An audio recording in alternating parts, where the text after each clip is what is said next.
কিছু কিছু ব্যাপার আছে যেগুলোতে রোজা ভাঙে না, সংশয় তৈরি হয়, কনফিউশন তৈরি হয় যে আসলে কি রোজাটা ভাঙলো কিনা। সেগুলো কি? এক নাম্বার হচ্ছে ভুল করে যদি কেউ খায়। দুই নাম্বার হচ্ছে এটা বিবাহিতদের জন্য, বিবাহিতরা ফিজিক্যাল ইন্টারকোর্স যদি করে দেহ থেকে সিমেন আউট হলে রোজা ভেঙে যায়, কিন্তু স্বাভাবিক মেলামের সাথে রোজা ভাঙে না। তিন নাম্বার ওয়েট ড্রিম, বাংলায় বলে স্বপ্ন দোষ। ঘুমের মধ্যে এমন কিছু দেখলেন ফলে আপনার সিমেন আউট হলো, আপনার রোজা ভাঙবে না, শুধু আপনি ঘুম থেকে উঠে ফরজ গোসলটা করে নিলে।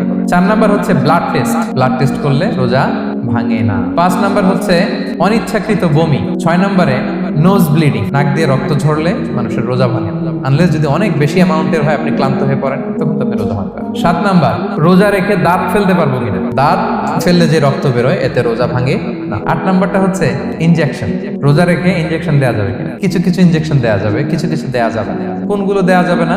এনার্জেটিক ইনজেকশন দেওয়া যাবে না, যে ইনজেকশনে ফুড সাপ্লিমেন্টারি আছে, যেটার মধ্যে নিউট্রিশন ভ্যালু আছে, এই ইনজেকশনগুলো দেওয়া যাবে না। কিন্তু পেইন কিলার যে ইনজেকশনগুলো আছে এটা দিতে পারবেন। অ্যান্টিবায়োটিক ইনজেকশন দিতে পারবেন, অ্যানেস্থেটিক ইনজেকশন দিতে পারবেন, এই জাতীয় মেডিকেশন ইনজেকশনগুলো দিতে পারবেন। নয় নম্বরে কিছু কমন ব্যাপার আছে, এর মধ্যে এক নম্বর হচ্ছে টুথপেস্ট। রোজা রেখে টুথপেস্ট দিয়ে ব্রাশ করা যাবে কিনা? যাবে, কিন্তু না করাই ভালো।